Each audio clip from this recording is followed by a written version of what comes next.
त्र्यम्बकं यजामहे सुगन्धिं पुष्टिवर्धनम् उर्वारुकमिव बन्धनात् मृत्योर्मुक्षीयमामृताः।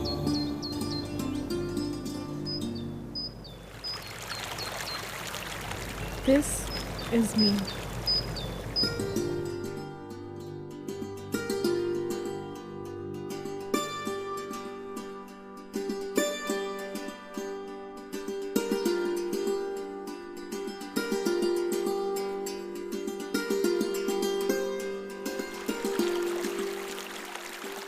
This is me.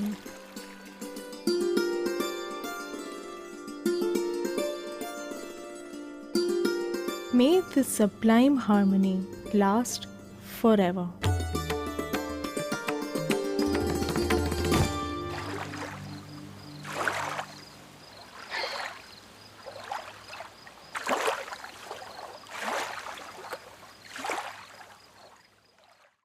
Have you ever taken a local train between Mahim and Bandra stations? You have? And have you recoiled at the stench that emanates from this stinking pitch black body of water below? Mumbai presents the Mithi River.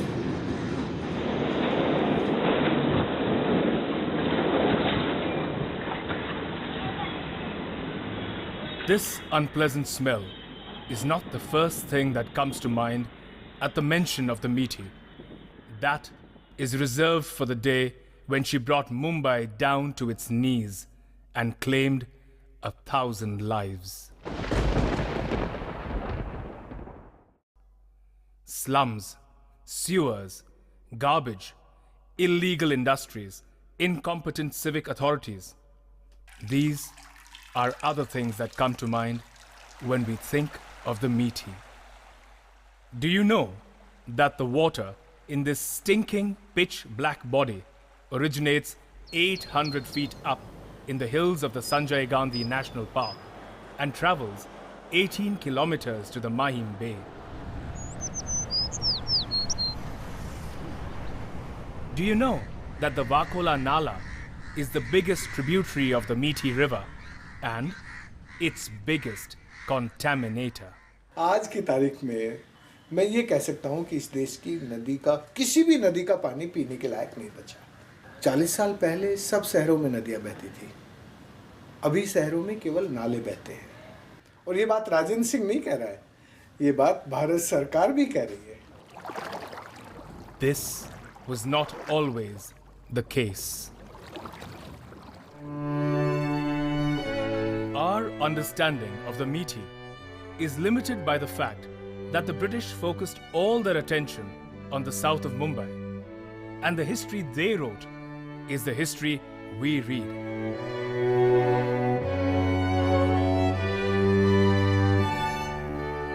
But there is so much more to know about the Mithi River.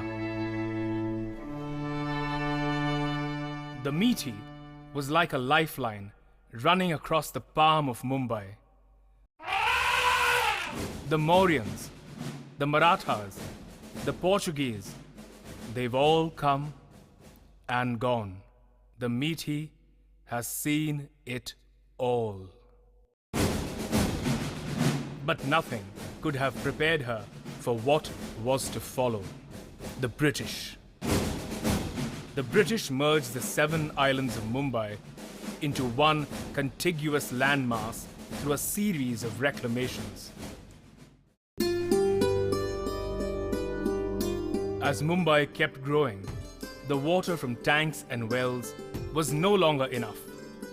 It was the Mithi that came to the rescue.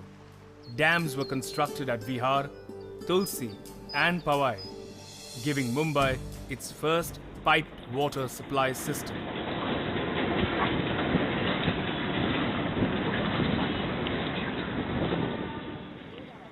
As migrant laborers flocked to Mumbai, the Mithi provided them homes along its banks. This was the birth of the slums at Dharavi. By the time the British left, they had transformed Mumbai from 7 islands with a population of 10,000 into one of the world's largest and most important ports. Mumbai was well on its way to becoming a megapolis of global stature, while the Mithi was well on its way to becoming a stinking, pitch black sewer.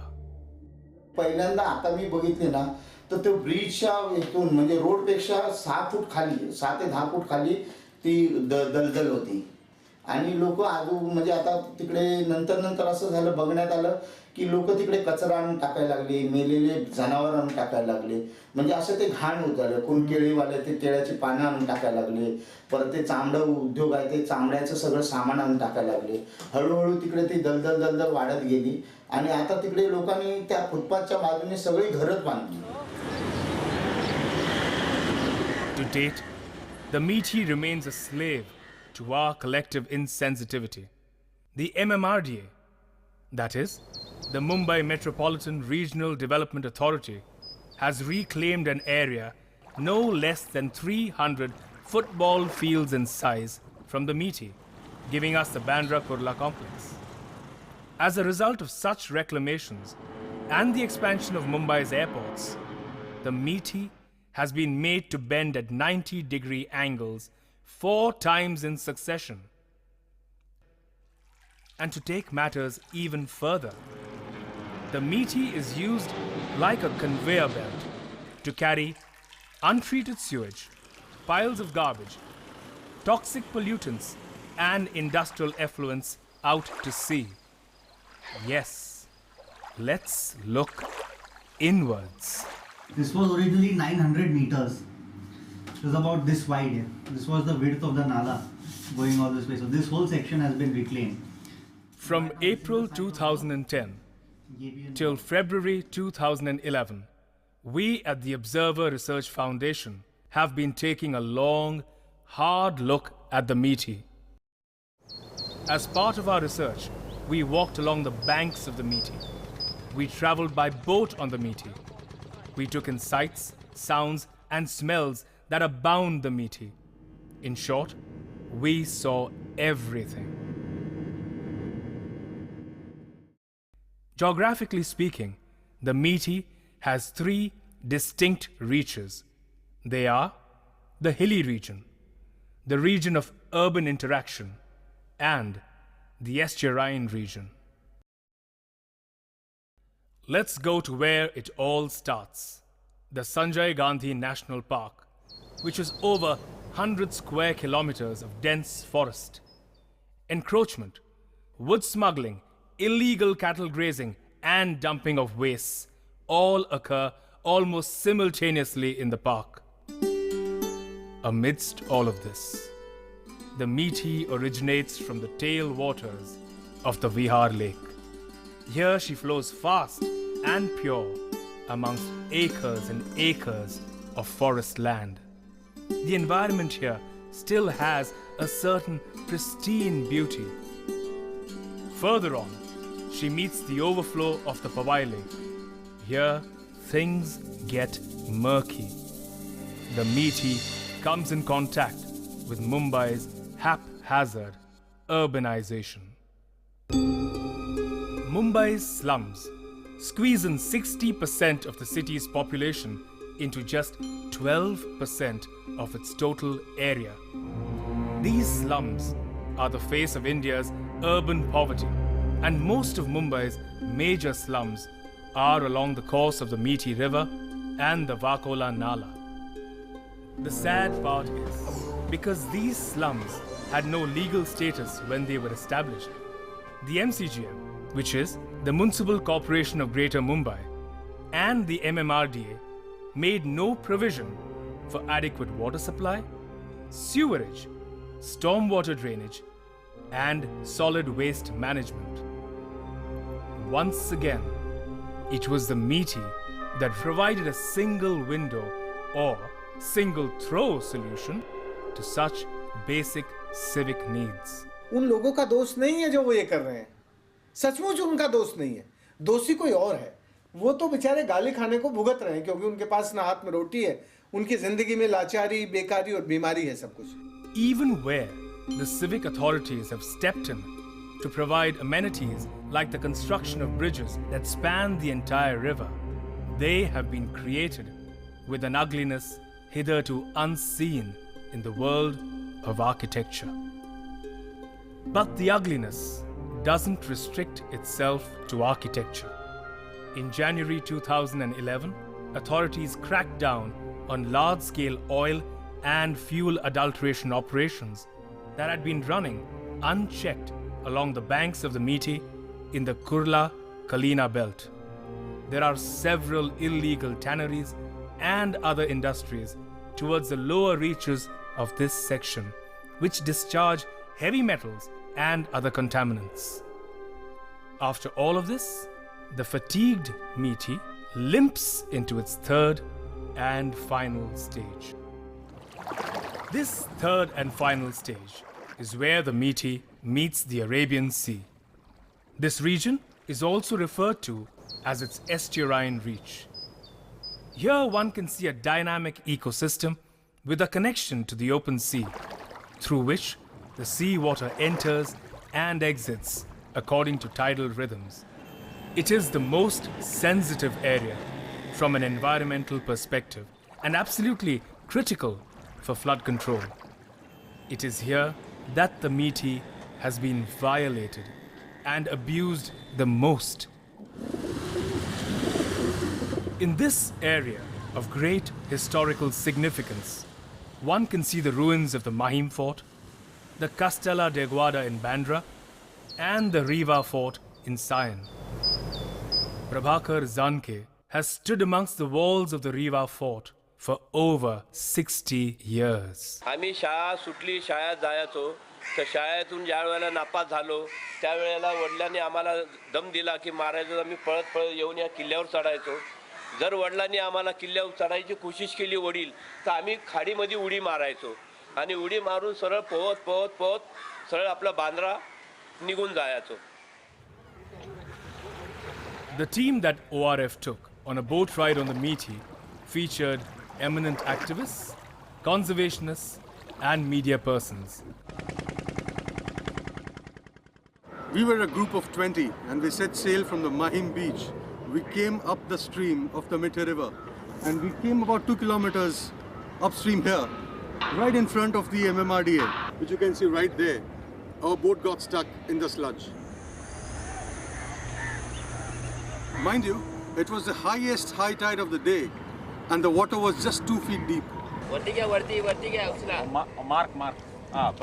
It proves the complete ineffectiveness of the dredging exercises done by the MMRDA. It took an Herculean effort on the part of our boatmen to actually jump into the water and push the boat to free the boat from that muck, and we sailed to the Mangroves.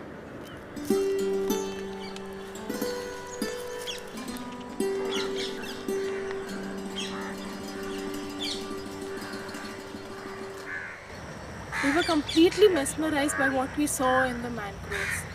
In front of us lay a huge lake surrounded by dense mangrove forest. We couldn't believe that we were somewhere in Bombay. Only a plane taking off somewhere would make us feel that probably we are somewhere in Mumbai.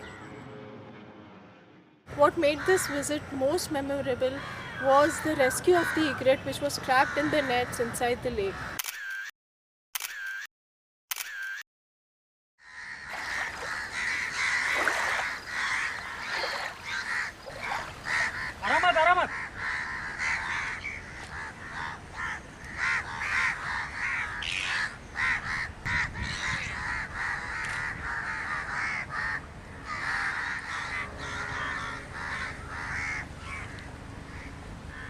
We managed to save the bird, but another question presents itself. Can you save yourself? Let us explain. The pollutants in any estuarine ecosystem build up in the tissues of fish and other species of aquatic life by a process called bioaccumulation. These contaminated fish are then consumed by higher organisms, including humans, in whose bodies the pollutants magnify. So while it may appear that we have rid ourselves of pollutants by throwing them into the river, they come right back into our lives and the lives of our families. The highest concentrations of these contaminants reach our babies through human breast milk. Can you save yourself? And while you dwell upon this question, nature is doing its best to save you in the shape and form of mangroves. Mangroves are unique trees and shrubs that have the ability to grow in saline waters. They protect coastal areas from erosion, storms, and tsunamis, all of which are very real threats for Mumbai today.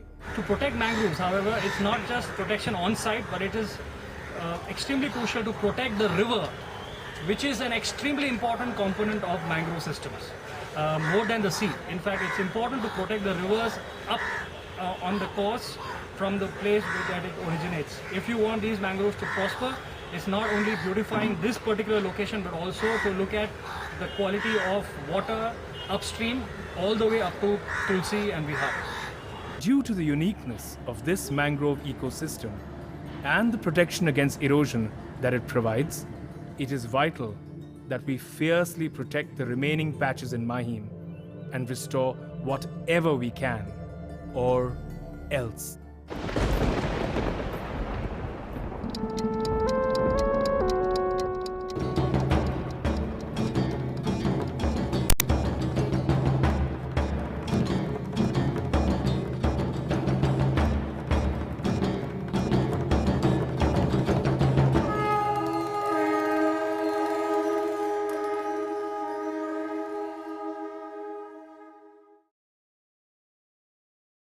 The ground floor of our society, it was submerged in water, and whereas on the first floor, the outlets, from there the water was seeping in.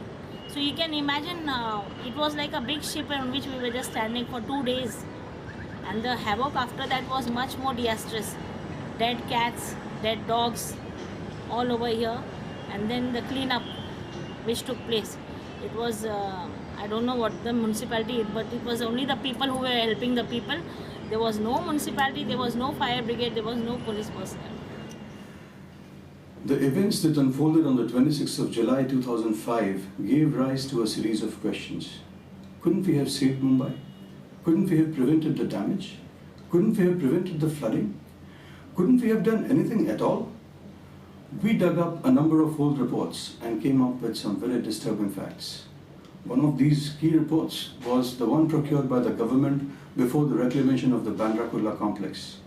This report had laid down stringent conditions and had advised a number of tasks to be completed before, during, and after the reclamation of the BKC. But was this done? Conditions for reclamation of 220 hectares at the Bandra Kurla complex. Maintain minimum width of the Mithi. Width has been compromised up to 50% in several places. Drains that empty into the Mithi to be provided with non-return valves. Not done. Create facilities to pump water during floods. Not done. Provision of a sluice gate at Mahim Causeway. Not done. It's obvious that the MMRDA failed miserably with its responsibilities after the reclamation of the Bandra Kurla complex. But what exactly did the other reports say?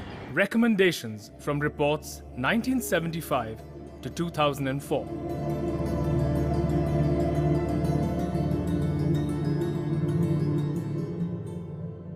Provide sewage system on both banks to intercept all sewage entering the river. Not done. Provide a comprehensive garbage collection system along both banks so no garbage is dumped into the river. Not done. Treat and reuse the water of the Mithi for industry and gardening. Not done.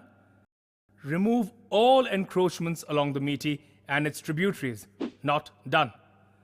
One of the most interesting and disturbing pieces of information we collected were the minutes of the meeting, the executive committee meeting of the MMRDA held in December 2001, which was attended by the who's who of the Maharashtra government and the bureaucracy. The government discussed all the problems around the Mithi, all along the Mithi and the Chokhawala Nala.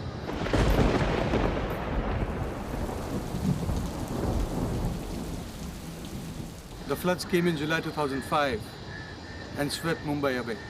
And the government again appointed a slew of studies and a fact-finding committee. We were really curious to find out and compare the recommendations of the older studies with the newer studies. And what we found is the recommendations are almost identical. Anyway, based on the recommendations of the new studies and the fact-finding committee, the rupees 1600 crore Mithi River redevelopment plan was drafted. But not all of the recommendations of the studies made it to the redevelopment plan. Only a select few made it, and several very important and key recommendations that could have benefited the city greatly were left out. Let's take a look at these. Removal of temporary bridges along the Mithi and Chokhawala Nala. Creation of buffer zones of 20 to 50 meters on both banks that are free of any construction. Demarcate flood risk zones for 1 in 10, 25 and 100-year probability. Reinstate each nala, lake, pond to its rightful place in the development plan and follow up with its restoration. Restore the mangrove ecosystem and rejuvenate the coastal ecosystem. I don't see any public domain, any document or data about the whole plan in the coming out of the MMRD for the Mithi. The RTI data that is available has also been given very grudgingly and in an obfuscating manner, because they have not responded to the RTI query about the breakup of the various activities which have been planned for the Mithi. It is most unfortunate that none of these reports have ever been made available in public domain, even 6 years after the deluge. And basically, at the end of it all that we will have is an ugly river imprisoned between two concrete walls with absolutely no space for common man to enjoy it. The fate of the Mithi seems to be sealed by the attitude of its citizens, by the lack of concern and implementation by the government, by the lack of transparency that it has shown. I wonder if all rivers that flow through urban centers all over the world meet with the same fate as the Mithi. Let's take a look around and see some global best practices. Cheonggyecheon in Seoul, South Korea.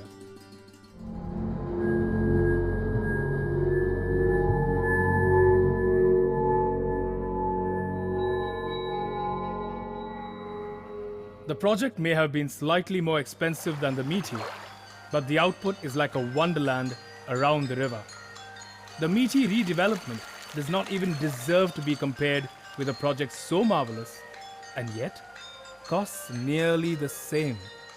This project could only be accomplished due to strong political will and leadership shown by the then mayor of Seoul and the current president of South Korea.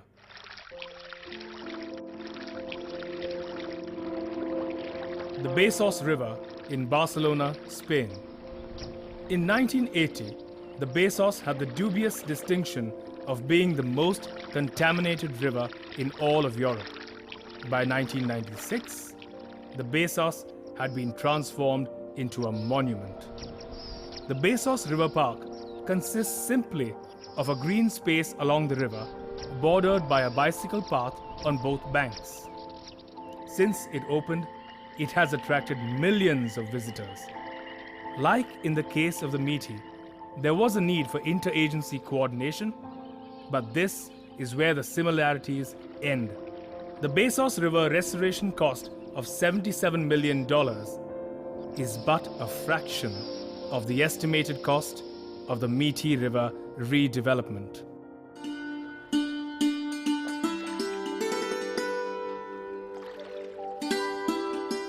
The Sabarmati riverfront in Ahmedabad in Gujarat.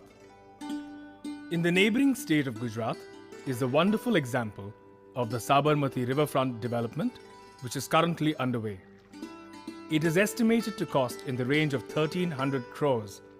which will be fully recovered by the project itself. The Sabarmati development could only come about in a progressive state like Gujarat, which is scaling new heights with the Ahmedabad bus rapid transport system and the Kankarya lakefront development. The proposal boasts a walkway and a road along the river, an amusement park, golf course, water sports, and marinas.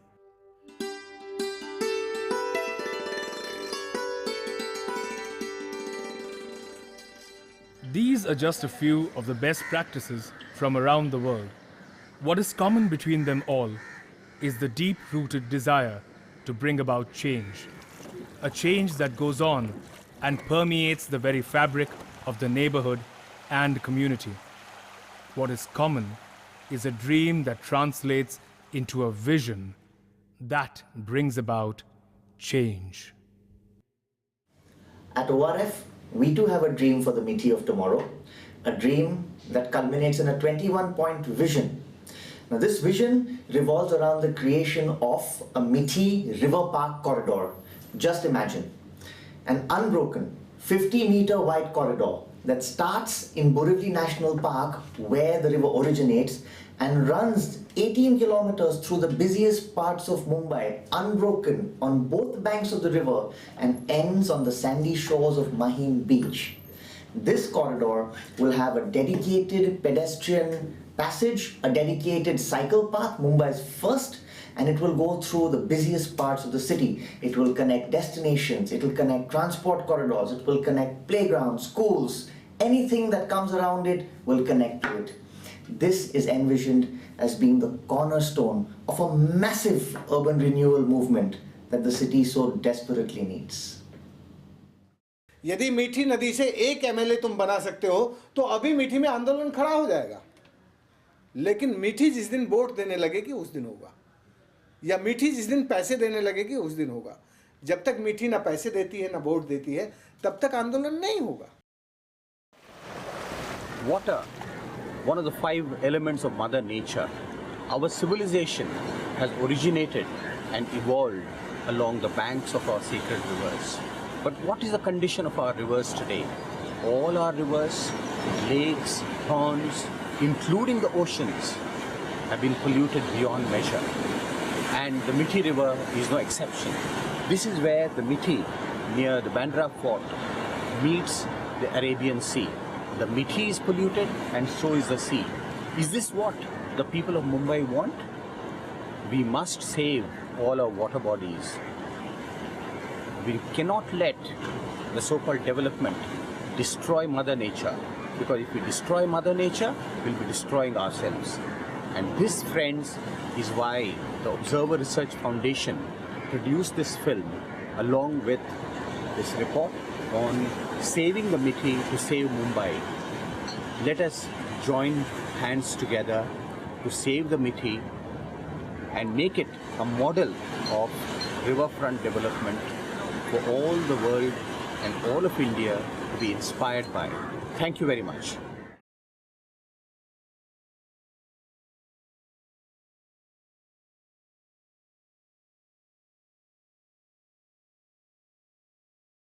Thank you.